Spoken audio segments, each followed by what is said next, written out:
Tam tam tadam. Tam tam tadam. Tam tam tadam tadam tadam tadam. Tam tam tadam. Tam tam tadam. Tam tadam tadam tadam. Sveiki, šiais metais ir vėl grįžta MIDI klausimėlis. Studentų klausime, kas yra MIDI? Taip, tai yra matematikos informatikos fakulteto dienos. Matematikos ir informatikos fakulteto dienos. Matematikų informatikų dienos. Matematikos ir informatikos fakulteto dienos. Lukas mums papasako. Na, Lukas nelabai daug žino, tačiau žinau, kad tai yra galbūt jūsų fakulteto dienos. Muzikos formatas kažkoks? Tai tikriausia. Ten kai būna taškiukai ir tie taškiukai daro garsus ir būna pip, pup. Oi, tai yra pati geriausia šventė visam fakultete. Ta istorija yra ilga.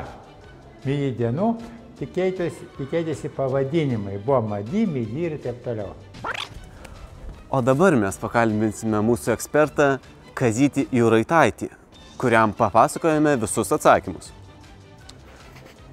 Na, MIDI tai yra be abejo matematikų informatikų dienos, kurios švenčiamos kiekvienais metais. Tos dienos trunka lygiai savaitę ir jų metu vyksta be galo daug renginių ir manau, kad visi tikrai ras kur nueiti.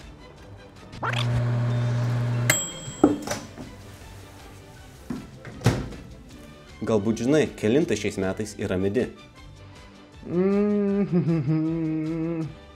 30 koks nors 7. 50. Turėtų būti vyresnės negu fizikų, tai kokios, nežinau, 40, tai yra, nežinau, 48, 49. Tikriausiai, kad ne pirmas. Oi, kokie 30? Jaučiu kokią 50. Žinau, kad daugiau nei 10. 15 gal kokia. Universitetas gyvuoja nuo 1500 kažkilintų. Mifas nuo ten kažkada. Tai žodžiu 50 kažkur. Na, atsakymai iš tiesų labai įdomus, bet teisingas atsakymas būtų 33.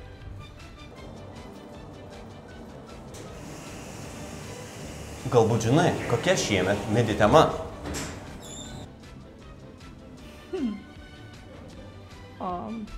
Vestuvės? Pasakiškai kažkokie skaičiai.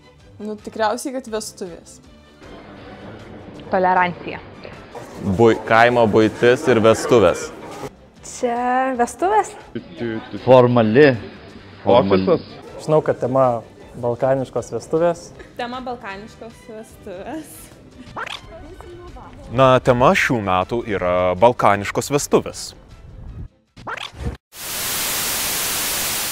Tan tadan tan tan tadan tan tan tadan tan tan tan. Pim pim trim pim pim pim pim trim pim pim. Tin tin tin tin tin tin